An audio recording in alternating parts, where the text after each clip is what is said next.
When we're dealing with a solution that contains dissolved ions, we may not necessarily know if it's reached equilibrium and if it's saturated or unsaturated or supersaturated.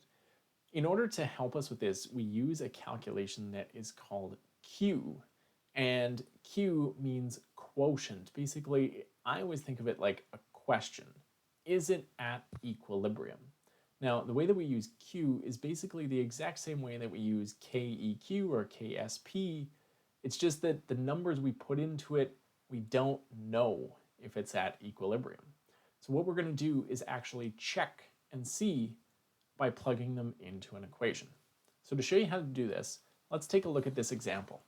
Calcium sulfate has a KSP of 1.1 times 10 to the minus 4, and a solution contains 0.00500 molarity calcium ions and 0.0650 molarity sulfate ions. Is this solution saturated, unsaturated, or supersaturated? Well, in order to figure this out, we are going to calculate what is called Q. And to do that, we first of all need to set up just like we were going to solve KSP. So we're going to create a dissociation equation for calcium sulfate, the substance in the question. So calcium sulfate is CaSO4, and it's going to dissolve into Ca2 plus aqueous and SO4 2 aqueous. Now, it tells us the concentration of calcium. So our concentration of calcium ions is 0.00500 molarity. And our concentration of sulfate is 0.0650 molarity. What we're going to do is we're going to calculate what's called the Q. And since we're dealing with solubility, this is going to be the QSP.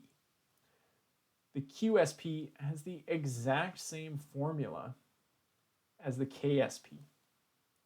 The only difference when we use Q is the numbers that we plug into it are really a question. And the question is it at equilibrium? Because we don't know.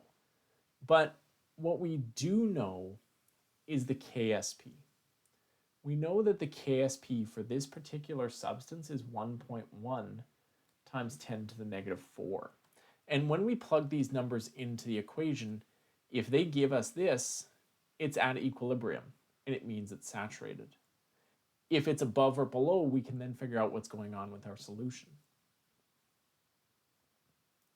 So QSP, we're going to take our concentration of calcium, 0.00500 molarity, plug that number in, and then plug in our sulfate number.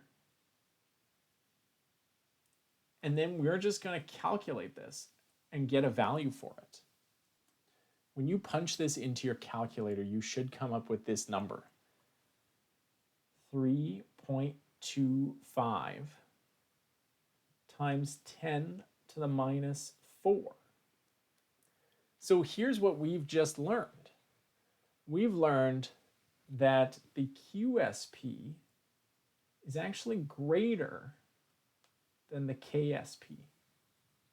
So what does this actually mean? Well, because this number is higher than it's supposed to be, it means the amount of products in the solution is greater than it should be.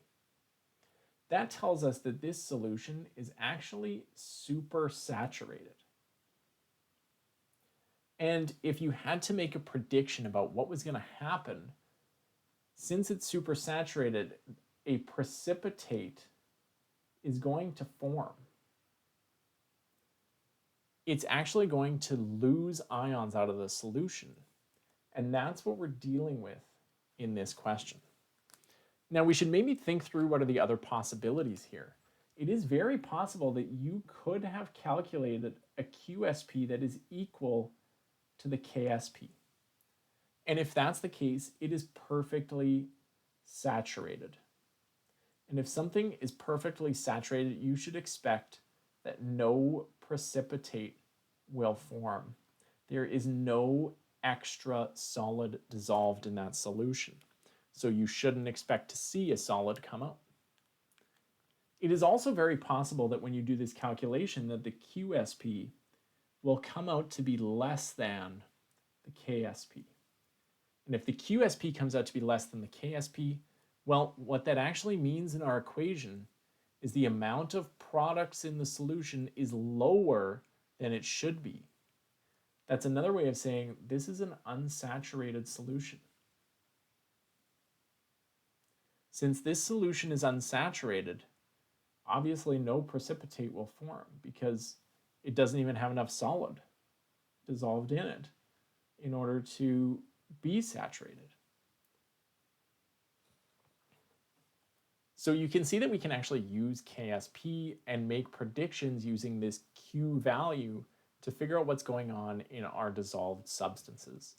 So hopefully this gives you a chance to see how we actually make predictions about solutions based on that equilibrium constant. And in the next video, I'll show you how we can make predictions when we actually mix solutions together. So thanks for watching, and I'll see you next time.